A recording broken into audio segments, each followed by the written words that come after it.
नमस्कार। साल 2024 में होने वाले लोकसभा चुनाव से पहले तमाम मीडिया संगठन जनता के मन की बात जान रहे हैं, सर्वेक्षण कर रहे हैं और अनुमान लगा रहे हैं कि फलां पार्टी को फलां सीटें मिल सकती हैं। अनुमानों में सीटों की संख्या भी बताई जा रही है और मतों का प्रतिशत भी बताया जा रहा है। साथ ही बताया जा रहा है कि प्रधानमंत्री पद के संभावित उम्मीदवारों के बारे में जनता क्या राय रखती है।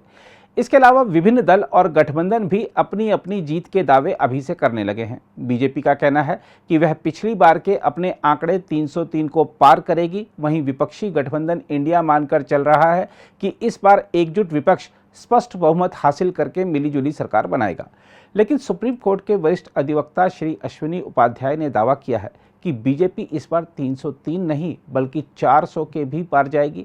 उन्होंने संभावना जताई है कि 1984 में राजीव गांधी के नेतृत्व में 404 सीटें जीतकर कांग्रेस ने जो रिकॉर्ड बनाया था वह 2024 में बीजेपी तोड़ सकती है। आइए जानते हैं अश्विनी उपाध्याय किस आधार पर यह दावा कर रहे हैं। भारतीय जनता पार्टी की 300 नहीं बल्कि 400 सीट आ सकती है और यह मैं कमरे में बैठ के नहीं कह रहा हूं, पूरे देश भर में घूमने की बात कह रहा हूं। इस साल मैं अब तक 80 जिलों में जा चुका हूं। टारगेट मेरा 100 जिलों का है इस साल। पिछले साल भी लगभग मैं 100 जिलों में गया था और इन सारे जगहों पे लोगों से बातचीत करने के बाद, यूनिवर्सिटीज में, कॉलेजेस में युवाओं के साथ डायलॉग करने के बाद मैं पूरी गारंटी के साथ कहता हूं कि भारतीय जनता पार्टी की 300 नहीं बल्कि 400 सीट आ सकती है।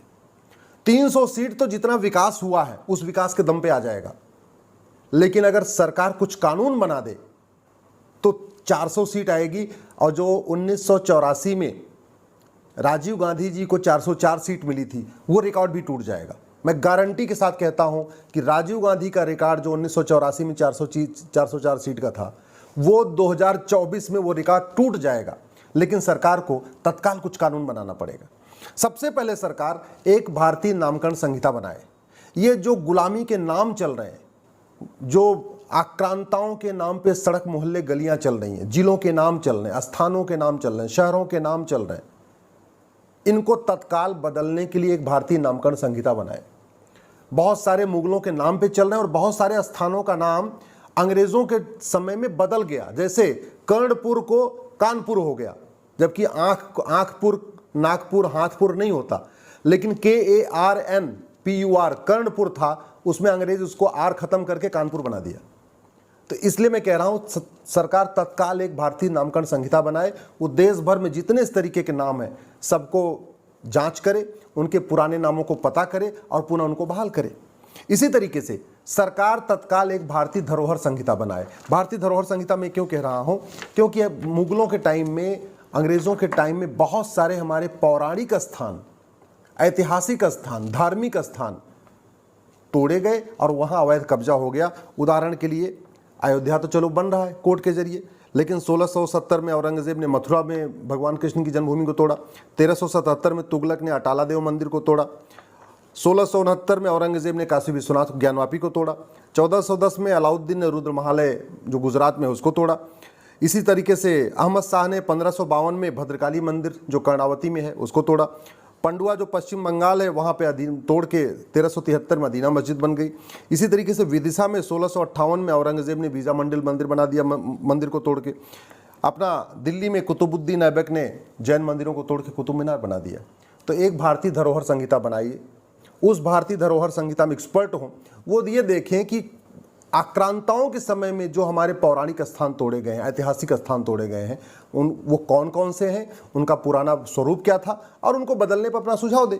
इसी तरीके से भारत में भारतीय भाषाएं धीरे धीरे दबती जा रही हैं। विदेशी भाषाओं का प्रचार प्रसार हो रहा है। स्कूलों में फ्रेंच पढ़ाया जा रहा है, जर्मन पढ़ाया जा रहा है, इंग्लिश तो चलो एकदम नॉर्मल सी बात हो गई है। भारतीय भाषा संहिता बनाए और संविधान का आर्टिकल 344 भी यही कहता है। संविधान का आर्टिकल 344 कह रहा है कि सरकार को एक भारतीय भाषा आयोग बनाना चाहिए था जो अंग्रेजी को ख़त्म करने और हिंदी को प्रमोट करने के लिए बनाना चाहिए। वो आज तक भारतीय भाषा आयोग नहीं बना। इसी 344 में ये भी लिखा हुआ है एक 30 सांसदों का एक समिति बनेगी जिसमें 20 सांसद लोकसभा के होंगे, 10 सांसद राज्यसभा के होंगे। वो लोग भी बैठेंगे, वो भी विचार करके अपना सुझाव देंगे कि कैसे भारतीय भाषाओं का प्रचार प्रसार हो, विदेशी भाषाओं को कमज़ोर किया जाए। लेकिन आज तक वो आयोग बना ही नहीं है, तो सरकार इसको बना दे। इसी तरीके से भारतीय शिक्षा संहिता, मुझे समझ में नहीं आ रहा है कि हम इतिहास में आज भी मुगलों को क्यों पढ़ा रहे हैं। हमारे पास पढ़ाने के लिए चीज़ें कम हैं क्या? हमारे पास चारों वेद हैं, 18 पुराण हैं, उपनिषद है, भगवत गीता है, रामायण है। जब इतनी सब चीज़ें पढ़ाने के लिए हैं तो हम फिर प्राइवेट किताबें क्यों पढ़ा रहे हैं? हमारे पास एक से एक बढ़ के राजा हैं, राजा पृथु, धुंधुमार, मांधाता, भरत, असित, सगर, अंशुमान, दिलीप, भगीरथ, रघु, ऐसे एक से बढ़कर एक राजा है। फिर हम ये आक्रांताओं को क्यों पढ़ा रहे हैं?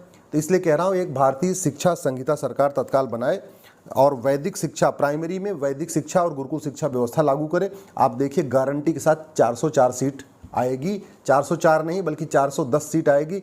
100% राजीव गांधी का रिकॉर्ड टूटेगा।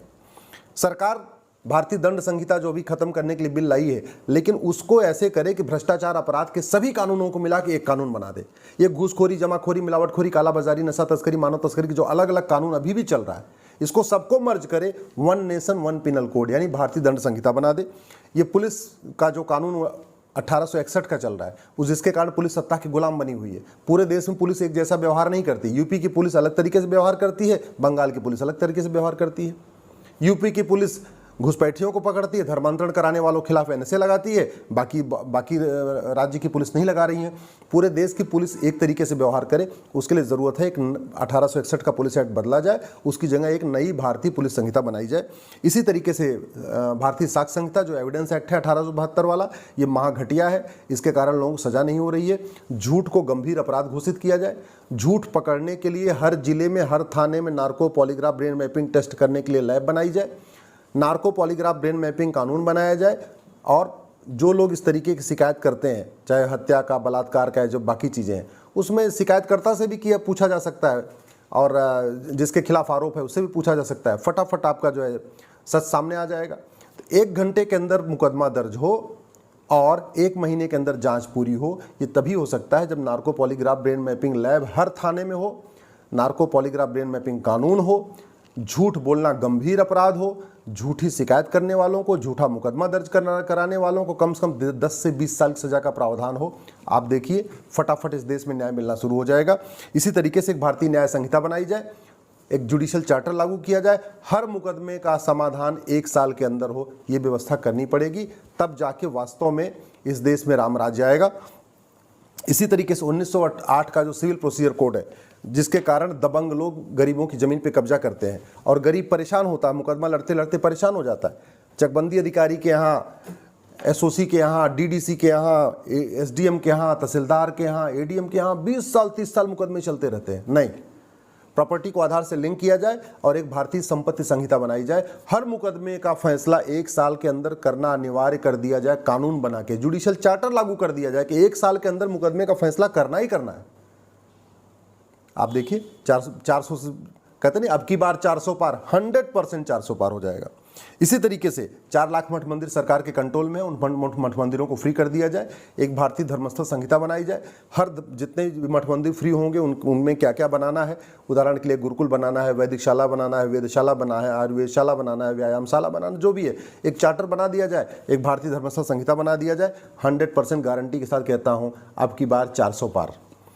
ये दुनिया भर के जो टैक्स चल रहे हैं, जीएसटी, वैट, टीडीएस, फीडीएस, इनको सबको खत्म किया जाए। वन नेशन वन टैक्स लागू किया जाए। एक भारतीय बैंकिंग संहिता लागू किया जाए। भारतीय बैंकिंग संहिता का मतलब एक व्यक्ति एक बैंक अकाउंट, एक फैक्ट्री एक बैंक अकाउंट, किसी का भी 2 खाता नहीं होना चाहिए। सारा फ्रॉड होता है ये मल्टीपल खाता खोल के। एक व्यक्ति का एक खाता हो, एक ऑफिस का एक खाता हो, एक फैक्ट्री का एक खाता हो, एक व्यापारी का एक खाता हो, एक अधिकारी का एक खाता हो, एक नेता का एक बैंक खाता हो। एक खाता होगा तो पैसा रखेगा कहाँ? दुनिया भर के लाकर उसके पास नहीं होंगे। एक खाता होगा, एक ही लाकर होगा तो पैसा भी नहीं रख पाएगा। मुझे लगता है एक व्यक्ति एक खाता लागू करने से और एक भारतीय बैंकिंग संहिता लागू करने से बहुत हद तक भ्रष्टाचार कम हो जाएगा। एक चुनाव संहिता हो, एक देश एक चुनाव पे चर्चा चली रही है, और एक देश एक चुनाव के साथ साथ एक देश एक वोटर लिस्ट हो। इसी तरीके से 1 से ज़्यादा सीट से चुनाव लड़ने पर प्रतिबंध हो। जो आदमी जाति भाषा क्षेत्र का जहर घोले चुनाव में, उसके चुनाव लड़ने पे प्रतिबंध हो। जो आदमी सजा याफ्ता है उसके पार्टी बनाने, पार्टी पदाधिकारी बनने पर आजीवन प्रतिबंध हो। तो एक हमें भारतीय चुनाव संहिता लागू करना पड़ेगा। भारतीय विधायिका संहिता, अनपढ़, अनाड़ी, गंवार, माफिया टिकट खरीद के सांसद विधायक बन रहे हैं, इसलिए इनके लिए एक ऑल इंडिया लेवल पे टेस्ट करना ज़रूरी है। जैसे टीचर्स का टीचर एलिजिबिलिटी टेस्ट होता है, बैंक में जाने के लिए आपका पीओ का टेस्ट होता है, आईएएस बनने के लिए आईएएस का टेस्ट होता है, ऐसे ऑल इंडिया लेवल पे जैसे आईएएस है ना, इंडियन एडमिनिस्ट्रेटिव सर्विसेज, ऐसे आईएलएस होना चाहिए, इंडियन लेजिस्लेटिव सर्विसेज। और इस पर एक नियम कानून बनाना पड़ेगा। इसी तरीके से नागरिकों, भारत के नागरिक कौन होंगे, जो नागरिक होंगे उनको क्या क्या फॉलो करना है, उसके लिए एक नागरिकता संहिता बनाई जाए। भारतीय कर्तव्य संहिता फंडामेंटल ड्यूटी है, लेकिन फंडामेंटल ड्यूटी जो फॉलो नहीं करते उनके लिए कोई कानून नहीं है, कोई अपराध नहीं है, उसके लिए एक भारतीय कर्तव्य संहिता। छोटा परिवार सुखी परिवार होता है, हम दो हमारे दो सबके लिए लागू हो, इसलिए एक भारतीय परिवार संहिता। इसी तरीके से अश्लीलता फैलती जा रही है, अश्लीलता को कंट्रोल करने के लिए एक भारतीय संस्कार संहिता।